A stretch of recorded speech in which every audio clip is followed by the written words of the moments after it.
Muito boa noite, pessoal. Bem-vindos a mais um vídeo do canal Contraponto Esportes. Pessoal, o jogo foi um amasso. 2-0 Flamengo. O Flamengo bailou no primeiro tempo.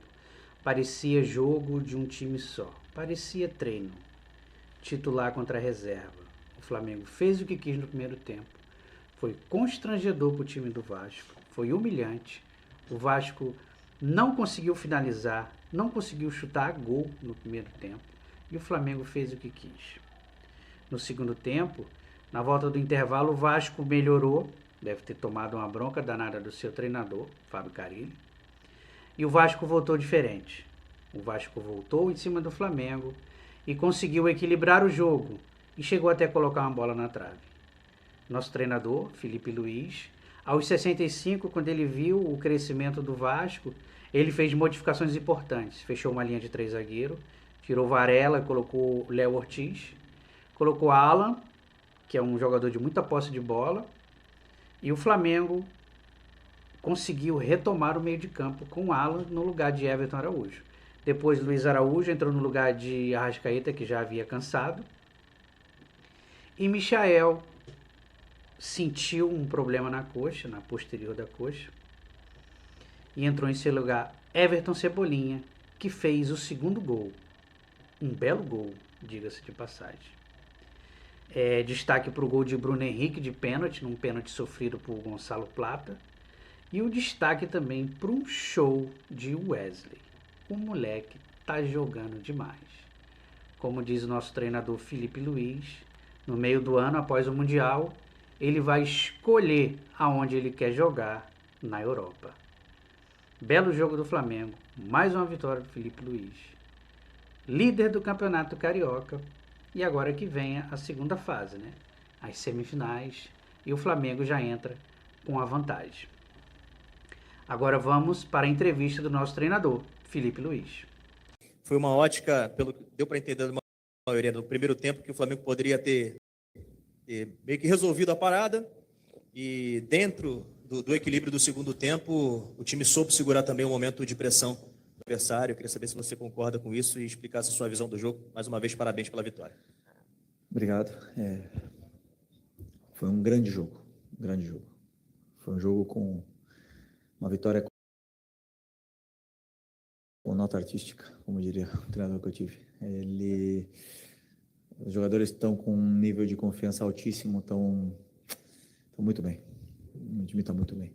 E temos que manter nesse nível, de humildade e concentração, que a temporada nem começou ainda, né? Então, fiquei feliz porque foi um grande primeiro tempo, o time dominou absolutamente em todas as fases do jogo, em todos os momentos do jogo, com e sem bola, pressão alta, quando teve que baixar o bloco, baixou, todo mundo desceu, e no segundo tempo natural que o treinador adversário fizesse algumas modificações táticas que causou certo incômodo, eu acredito, nos jogadores, e acabaram perdendo algumas bolas que não estavam perdendo no primeiro tempo, e acabamos, digamos, ficando um pouco correndo atrás da bola, e quando a gente recuperava, já verticalizávamos.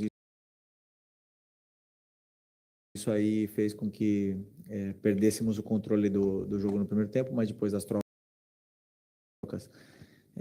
principalmente da entrada do Alan e do Léo, o time voltou a ter o controle, o domínio e a calma para construir as jogadas, e a partir daí foi um domínio absoluto até o final. Felipe, boa noite. Parabéns pela vitória aqui em cima. Ok, boa noite. E queria que você falasse a respeito justamente desse momento de um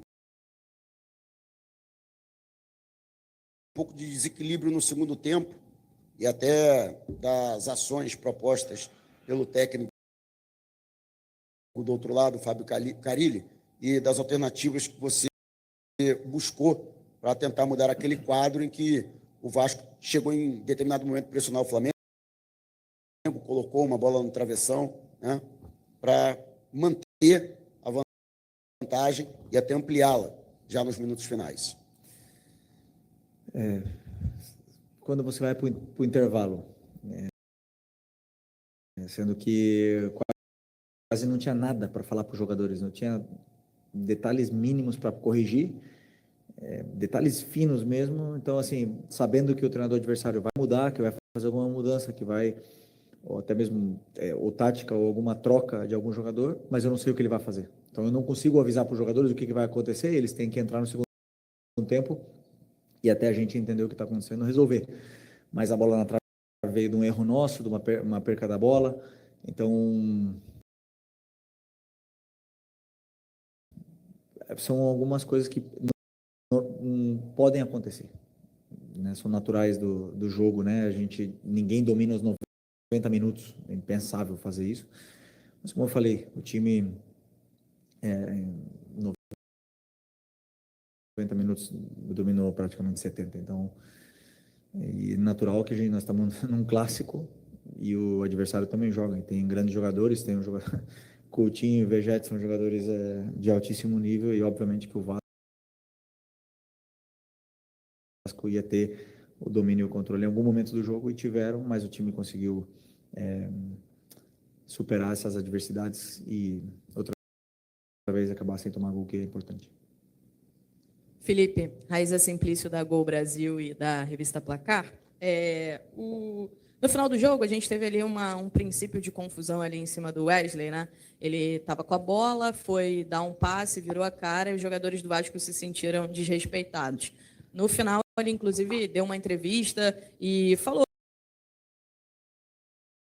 que todo mundo sabe dar passe virando a cara.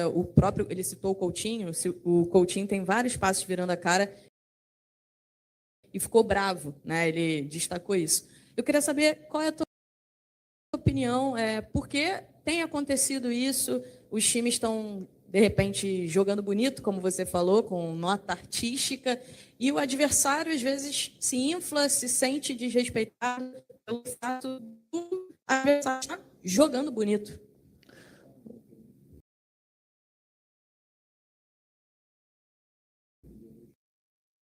Não, mas o jogo foi limpo, absolutamente limpo. No minuto 35 aconteceu essa jogada que o próprio Wesley pediu desculpa. Ele sabe que ele está errado. Eu adoro jovens, moleques que gostam que sejam abusados, que sejam ousados, que vão para cima, mas que não desrespeitem. E isso é normal, eu também fiz muito isso. Já tive na pele dele, já fiz muito isso e depois a gente aprende. Pode ver que não é o Danilo, não é o Léo Ortiz, não são esses jogadores que vão fazer, normalmente são jovens. E eles vão passar por isso e dar confusão porque são clássicos.